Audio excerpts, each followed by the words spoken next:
Hello and welcome. Welcome to the Wisdom for Life podcast. My name is David Baker, and hey, we're glad that you're here. I've been talking about family, children, talking about last week how siblings can get along. If you missed it, go back and get that. For 3 weeks, we talked about children, and we talked about getting their heart before, how important that is. For 3 weeks, we've talked about why many young people aren't serving God today. They grow up in Christian homes, and then they leave, and they're done with it. Really, really important. I want to talk to you about a deep subject today. You saw the topic, suicide. Suicide is really big. It happens a lot. In fact, the statistics right now are that it's the second leading cause of death among people aged 15 to 24, suicide. Nearly 20% of high school students report serious thoughts of suicide, and 9% have made an attempt to take their lives. Jimmy, that is tens and hundreds of thousands of people. Could it be your child? It's tough. It's tough. I want to give you some secular things and some spiritual things, and this could be a very long topic, but I wanted to overview it and then give you some help with it. So secularly, they talk a lot about this, obviously. Teen suicide warning signs, okay? Talking about disturbing topics. Suicide messages. Previous suicide attempts, that's a big deal. Making final arrangements, giving away prized possessions, saying goodbye to friends. Dramatic behavioral changes. Interest in weapons or medications. Risky behavior. Self-harm. Those are the suicide warning signs to look at. They say the causes for teen suicide: mental illness, previous suicide attempts, social isolation, rejection, criminal behavior, financial problems, impulsive or aggressive tendencies, job school difficulties, substance abuse, relationship problems, abuse, neglect, bullying, sexual violence, community problems, religious beliefs, barriers to healthcare, societal problems, stigma associated with getting help for mental health, easy access to firearms.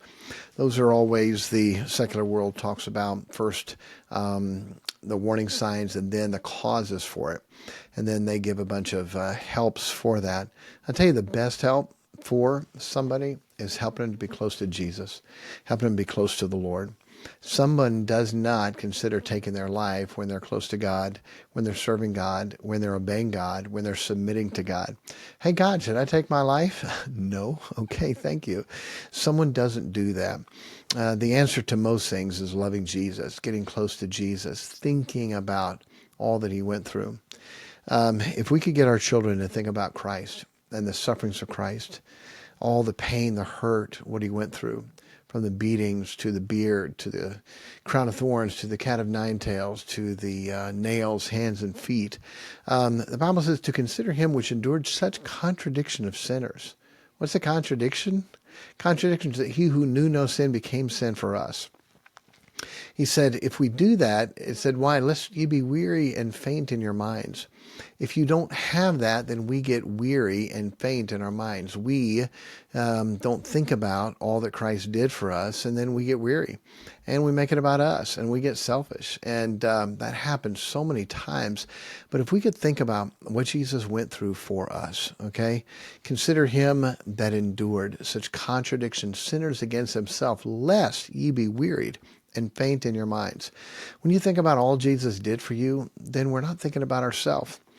I'm sure you've never done this, but through the years, I've tried to have a few pity parties. Okay, guess what? Those people don't show up. And when I have a pity party, I end up thinking about Christ. My mind goes to him and all that he went through. Invariably it does, and I back up real quick and back out saying, Father, forgive me. Lord, forgive me. Jesus, forgive me for all that you went through for me. And I'm complaining about what? I'm complaining about this. It's amazing when people commit suicide, they are thinking of self, and they're not thinking about God. They're not thinking about their mom, their dad. They're not thinking about their family. They may be thinking how they can get back at them. Okay, when I'm gone, then they'll feel bad. That's horrible. People that are close to God don't do that. We don't think that way.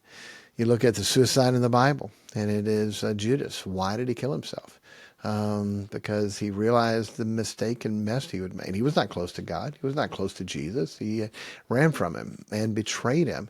He sinned. He messed up. He went away from God. Now he decided to take his life. That's when people do take their life. We have a help for you. The website, you can't go to here yet, but I wanted to give it to you if you find it later. It should be up fairly soon. But the website is called www.shoulditakemylife.com. Shoulditakemylife.com. About the domain this week. The video I've already done for it. I've got one other person who's done a video, and I'm putting together more. And I wanted to have 8 or 10 videos of different people saying what you would do to help somebody if they were thinking about suicide. Suicide rates are climbing after COVID. During COVID, they climbed a lot, and they're still climbing.